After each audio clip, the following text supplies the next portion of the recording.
téléspectateurs, téléspectatrices de notre chaîne Gaoundé Chaste. Bonjour. Aujourd'hui, on est le 28 janvier 2025. Si je prends cette opportunité pour m'adresser à vous en langue française, c'est parce que le message d'aujourd'hui concerne beaucoup plus nos frères, nos sœurs congolais. De quoi s'agit-il en fait? Comme vous avez tous suivi, la ville de Goma risque de chuter d'un moment à l'autre. On peut entendre que Goma est sous les mains et dans les mains de l'armée rwandaise, l'armée de Paul Kagame en fait, parce que ce n'est pas une armée, de la nation, c'est une armée d'une personne qui l'utilise en guise, tel qu'il l'entend. C'est une armée qui lui peut envoyer où il veut, sans attendre la permission ni de l'Assemblée nationale, ni du Sénat, ni du peuple, ni de qui que ce soit. Donc, c'est une armée personnelle. Pour moi, il est très difficile justement de prononcer ces mots. Parce que, en tant que natif rwandais, je devrais être fier de voir un pays qui fait tout son possible pour former une armée digne, armée nationale digne de son nom. Mais ce n'est pas le cas. Raison pour laquelle nous avons pris justement des décisions de prendre ce combat et de le mener jusqu'à ce que le pays soit libéré, jusqu'à ce que la démocratie, la République et leurs valeurs soient respectées et mises en application. Alors, Paul Kagame a décidé de tuer le peuple congolais et spécialement les Gomatraciens. Les gens de Goma, ils savent, c'est eux qui souffrent en fait. C'est eux qui souffrent le plus. Même si de Kinshasa, on peut sentir la sympathie, on peut prononcer des discours. Mais de toute façon, les gens qui sont les premières victimes, c'est les gens de Goma et de la République démocratique du Congo, en sa partie de l'Est. Raison pour laquelle ils comprennent mieux ce qui leur arrive. Alors, hier, je me suis adressé au peuple rwandais en Kinyarwanda sur ma chaîne, justement comme je le fais habituellement. Et le message, justement, parlait de ce qu'on fait et de ce qu'on devrait faire. Ce qui est et ce qui devrait être. Alors, on a parlé des résolutions du Conseil de sécurité des Nations Unies. On a vu combien de résolutions ont été faites dernièrement et toujours qui retournent au même message. Nous exigeons que le Rwanda se retire, nous exigeons que le M23 cesse les attaques, nous souhaitons, nous faisons ceci, nous faisons cela. Les mots qui n'ont pas d'impact, qui n'ont pas eu d'impact jusque-là. C'est comme si à chaque fois qu'on sortait cette résolution, on donnait encore beaucoup plus de morale ou de courage au M23 et au Rwanda en fait et à Kagame pour qu'ils récupèrent d'autres territoires, pour qu'ils élargissent sa zone de contrôle d'influence. Est-ce qu'on devrait continuer comme ça? Faire la même chose et dire les mêmes mots, sortir les mêmes résolutions en s'attendant à des résultats différents. Bien sûr, à moins qu'on soit fou, croire que faire la même chose et attendre des résultats différents, ça, je vous laisse le jugement. Alors, qu'est-ce qu'on doit faire en fait? Qu'est-ce qu'on doit faire? Tout d'abord, il faut comprendre comment les choses se passent. Du moins, je ne vais pas dire que vous ne connaissez pas, vous savez peut-être, mais aussi peut-être que vous ne savez pas. Raison pour laquelle moi, je vous partage ce que je sais. C'est que le système des Nations Unies, surtout le Conseil de sécurité, a ses procédures et a son mode opératoire.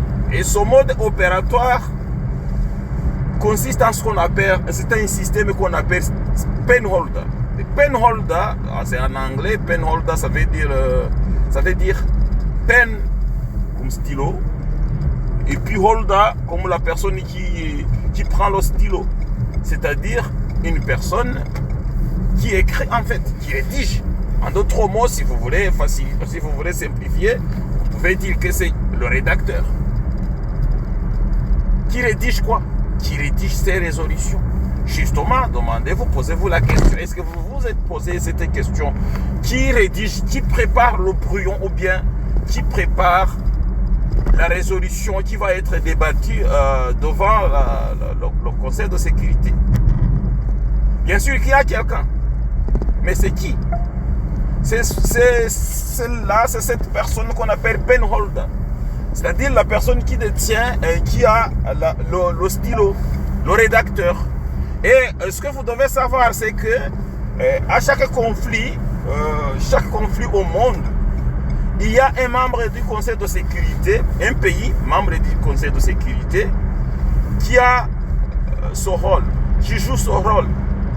En d'autres termes, on peut dire que c'est une sorte de parrain, de parrainage. C'est-à-dire un parrain, voilà, qui regarde, qui suit de près la situation dans une région, dans un pays.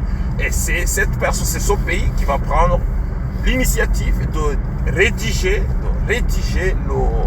la résolution qui va être débattue. Et la résolution qui doit contenir justement les mesures à être prises. C'est-à-dire, s'il s'agit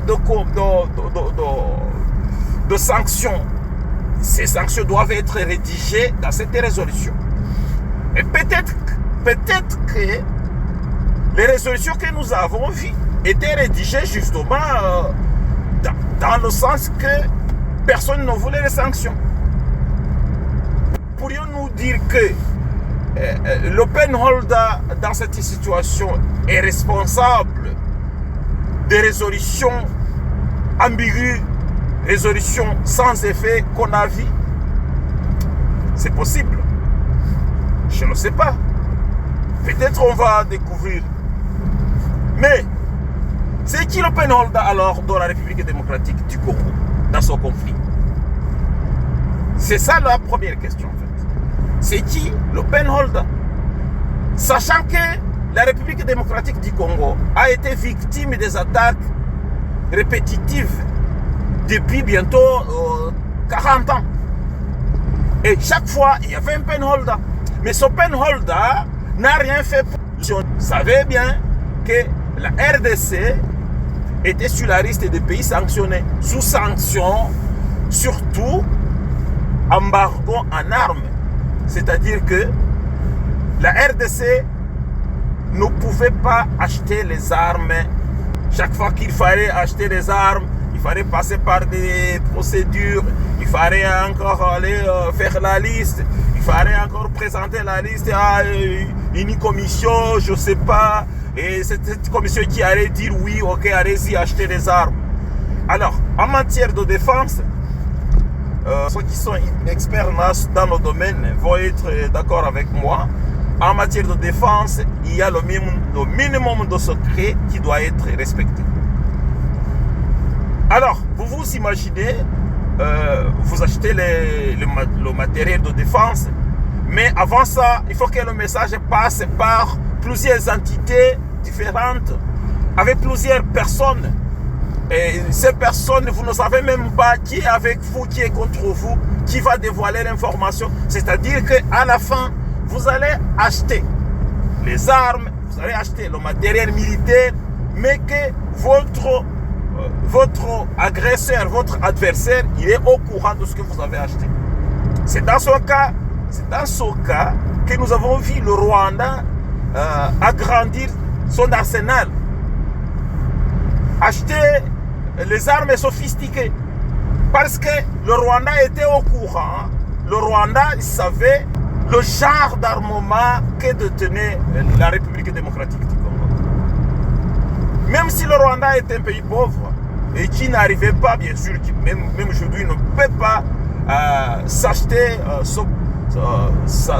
les armes, beaucoup d'armes en quantité et en qualité telle qu'il l'entend, mais quand même avec l'information, avec les renseignements qu'il détenait concernant l'armement de la République démocratique du Congo, le Rwanda pouvait se procurer des armes sophistiquées à un tel niveau que les gens puissent avoir peur ou bien commencer à dire voilà, c'est une armée très forte. Vous savez ce qui s'est passé, vous savez comment ces gens avec leur armée numérique, comment ils font du bruit. Donc du coup, ce sont les gens qui vont sortir, qui vont faire du bruit. Et vous allez croire qu'il s'agit de des millions de personnes. Ce sont les gens qui font du bruit et qui mentent. L'empire du mensonge. Je suis fier que dernièrement les autorités congolaises ont adopté ce terme, le mensonge rwandais. Moi, j'ai été le premier à utiliser ces termes sur ma chaîne Anti-Rwanda. Et ceux qui me connaissent, ils savent que moi, mon rôle ou bien mon objectif est de traiter les gens qui ont été atteints de ce poison. En Kinyarwanda, on parle de Kurogora. Donc moi, je traite, j'essaie, je fais le tout pour détoxiquer. Il y a des gens qui ont ingurgité ce poison. Et moi, j'essaie justement, par un exercice justement régulier, de montrer que ces gens-là sont possédés par le poison. Il y a le poison qui est entré dans leurs veines, qui coule dans leurs veines. Et c'est ce poison qui guide leurs actes, leurs pensées, leurs décisions. Voilà. Et c'est pour ça justement que les uns réagissent comme ils le font. Alors, du coup, le Rwanda, il avait l'information concernant l'armement de la République démocratique du Congo. Et la République démocratique du Congo, ce n'était pas le cas, il ne savait rien du Rwanda. Alors, le penholder de la République démocratique du Congo, c'est qui? C'est un pays qu'on appelle la France. C'est-à-dire qu'à chaque fois qu'il y a que le Conseil de sécurité doit se réunir pour traiter la chose ou bien la question congolaise, c'est la France qui doit être là, qui doit rédiger la résolution qui va être élue, qui va être votée. Vous avez compris? Oui, c'est la France. Le Congo étant le premier pays francophone, ne bénéficie pas, ça c'est mon avis, ne bénéficie pas de la protection du grand pays francophone, de notre grand pays francophone, du parrain, qui est la France. Pourquoi je dis ça? Parce que même pour avoir la permission de pouvoir s'acheter les armes dont il a besoin, la République démocratique du Congo a dû forcer la main de la France. Comment ça s'est fait?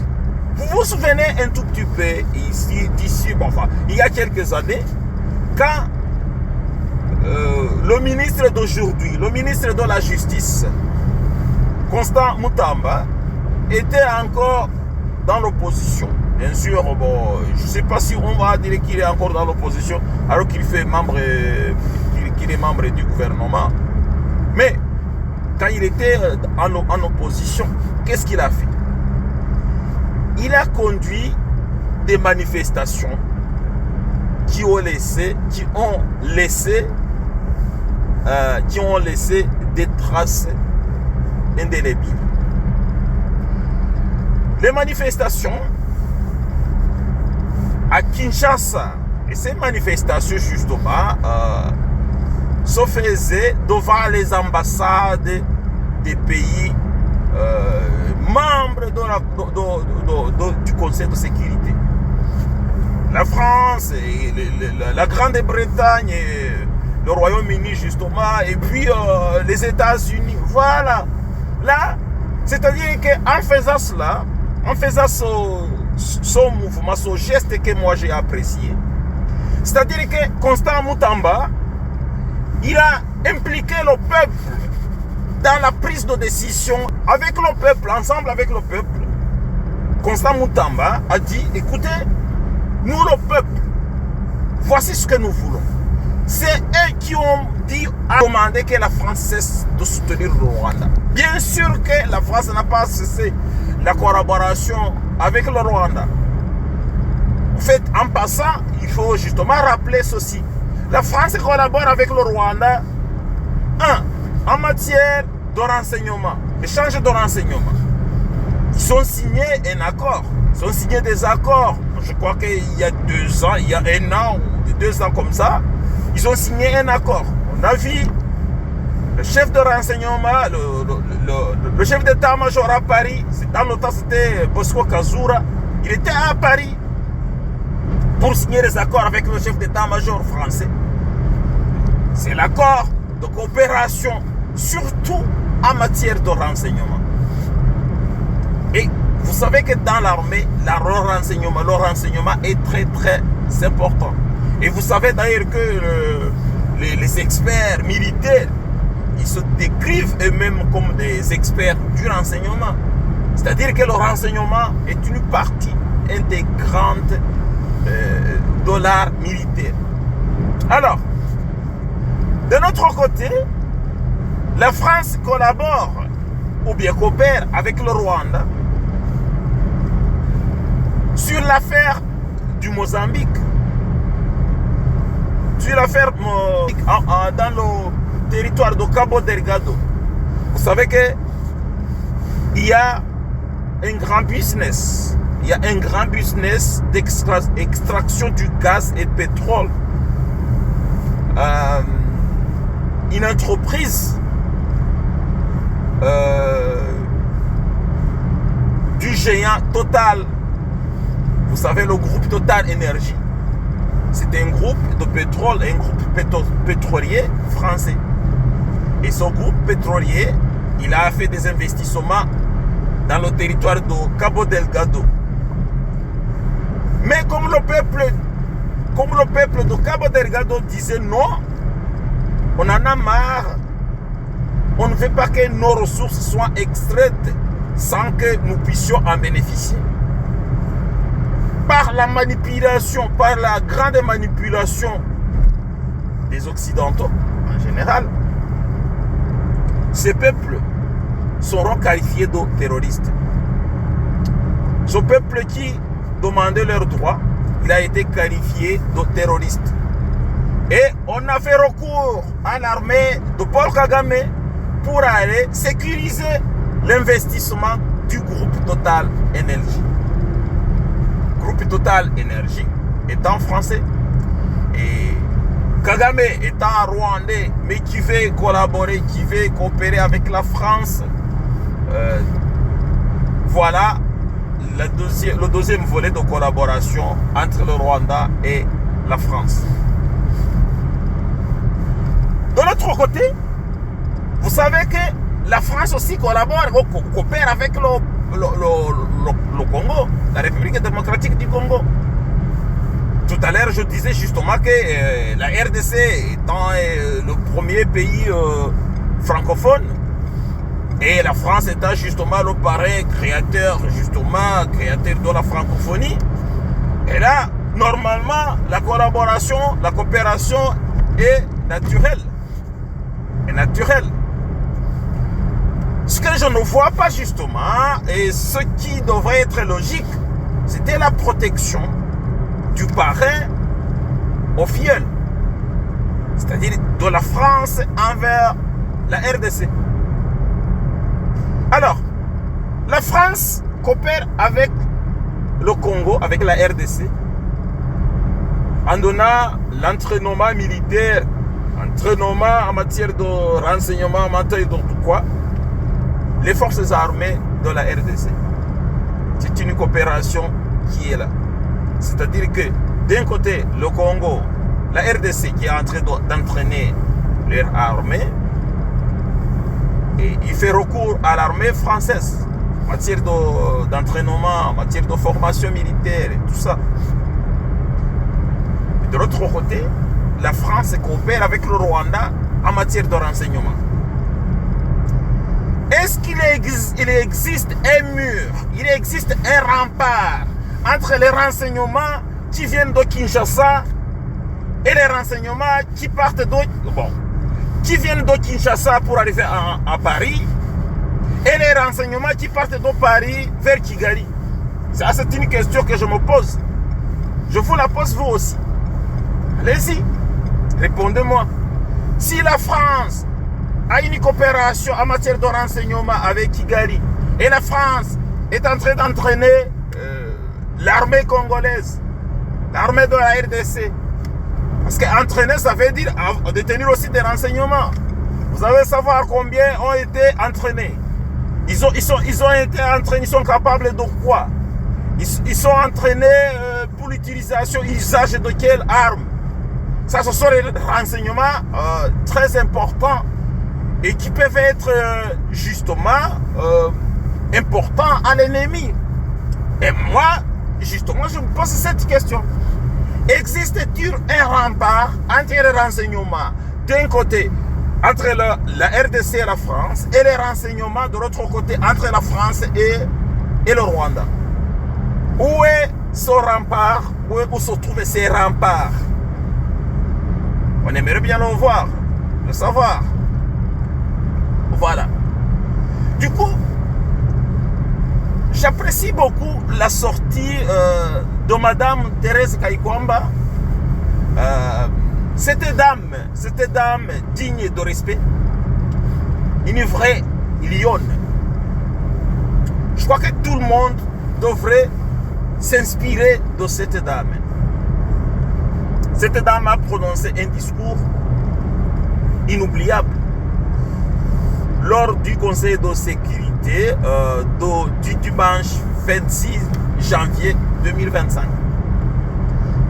Même si chaque fois qu'elle prononce un discours, elle ne parle pas en ambiguïté, mais cette fois-ci, moi je l'ai vu en train de rédiger la résolution qui devait être votée.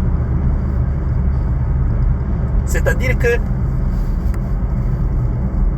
elle a exigé, elle a parlé des exigences de la République démocratique du Congo envers le Conseil des Nations Unies, le Conseil de sécurité. Il a dit, voici ce que nous exigeons. 1, 2, 3, 4, 5. Depuis le début, on disait, voilà les sanctions. Mais c'était en ambiguïté, c'était des sanctions. Des sanctions, ça veut dire quoi? Et en plus, on dit les sanctions ciblées contre Kagame, les sanctions ciblées, pour ne pas pénaliser le peuple qui en souffre aussi, parce que le peuple rwandais aussi souffre de ce conflit.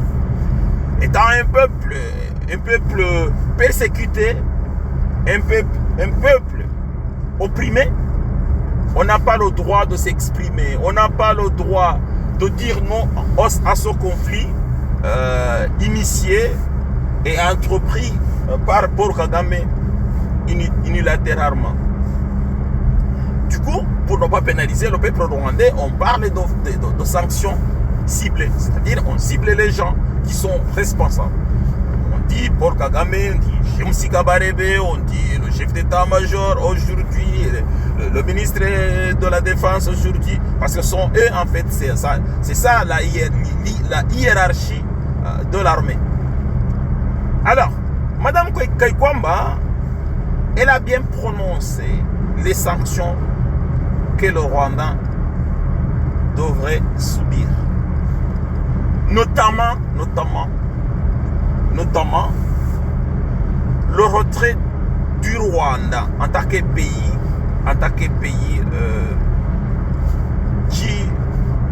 qui participe ou qui contribue aux missions de maintien de la paix. Vous savez que le Rwanda est, je crois que si je ne me trompe pas, le Rwanda est le 4e pays contributeur aux missions de la paix.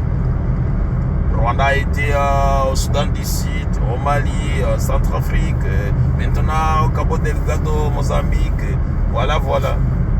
Alors, Thérèse Kaikwamba demande que le Rwanda soit retiré de la liste des pays contributeurs. Et là, c'est quelque chose. Moi, quand j'ai entendu ce qu'elle a dit, alors je me suis dit, voilà une dame qui a fini la rédaction de la résolution. Alors maintenant, ce qui reste, c'est quoi? Ce que la RDC demande, normalement, doit être, ou devrait être dans la résolution, dans le brouillon, dans la résolution, que la France doit présenter au Conseil de sécurité. Dans la résolution qui doit être votée.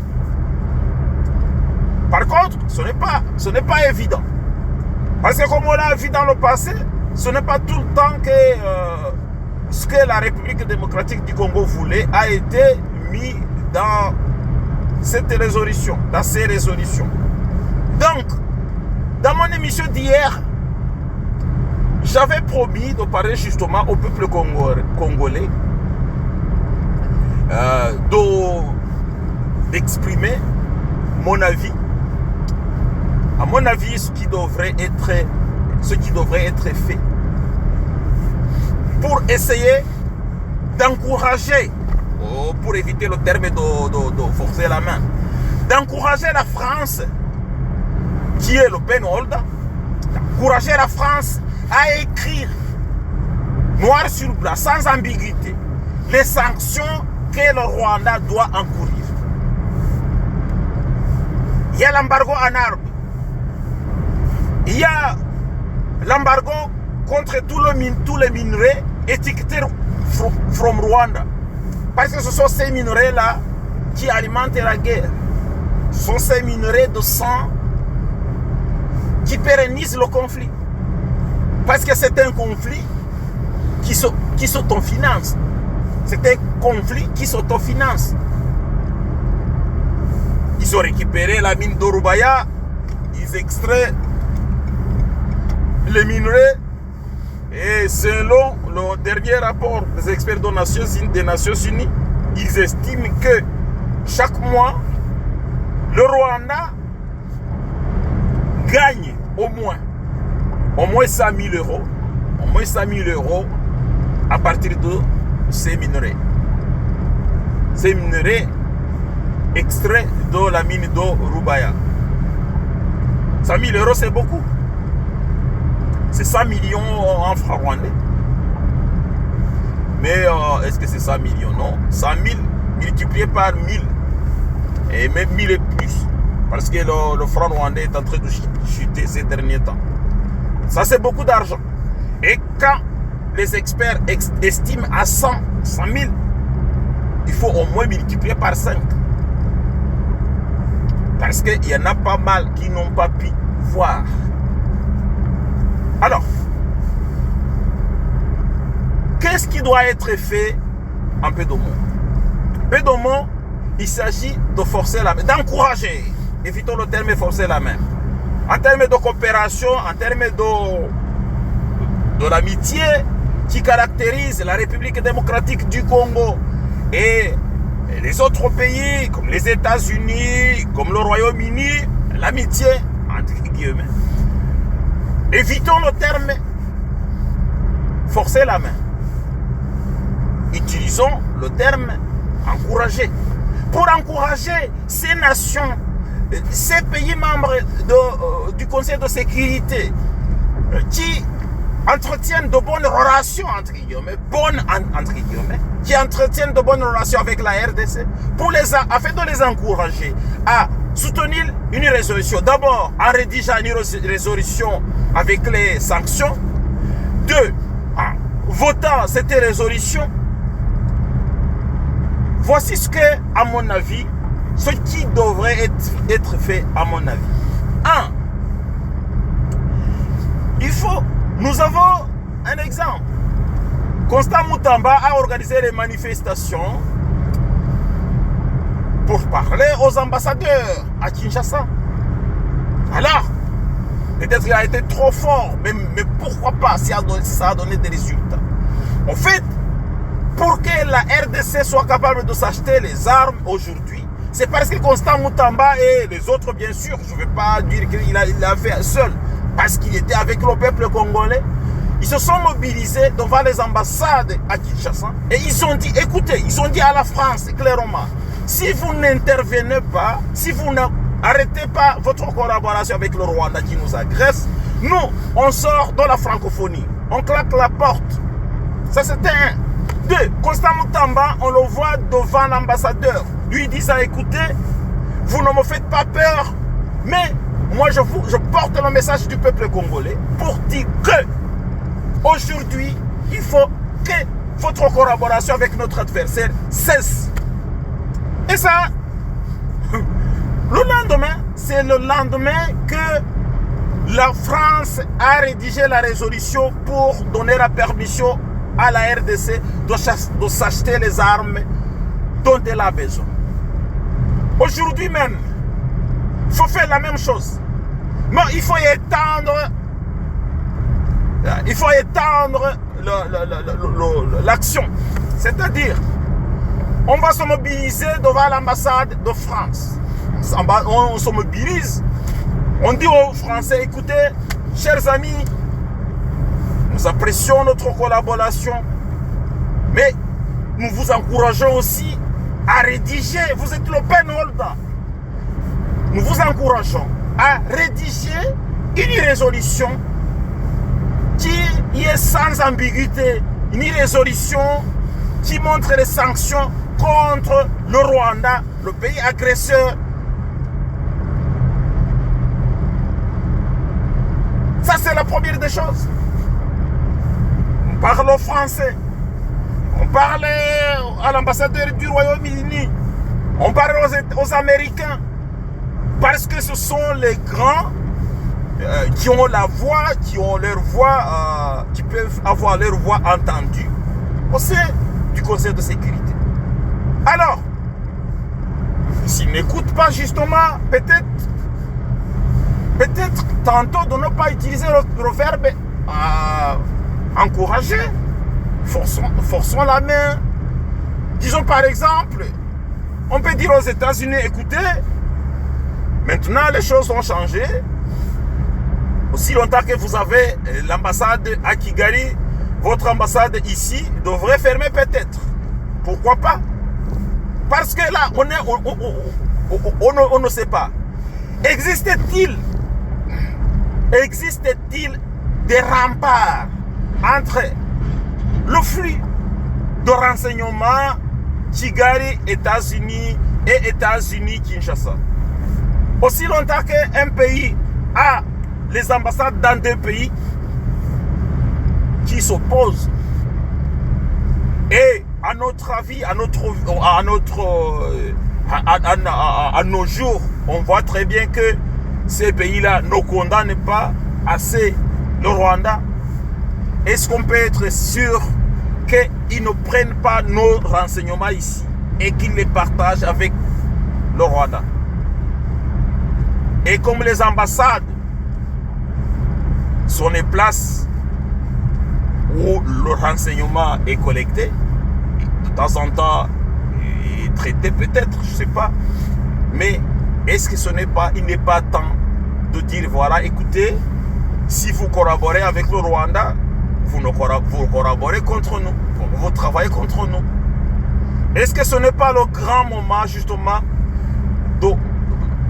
de créer une diplomatie que moi j'appelle radicale.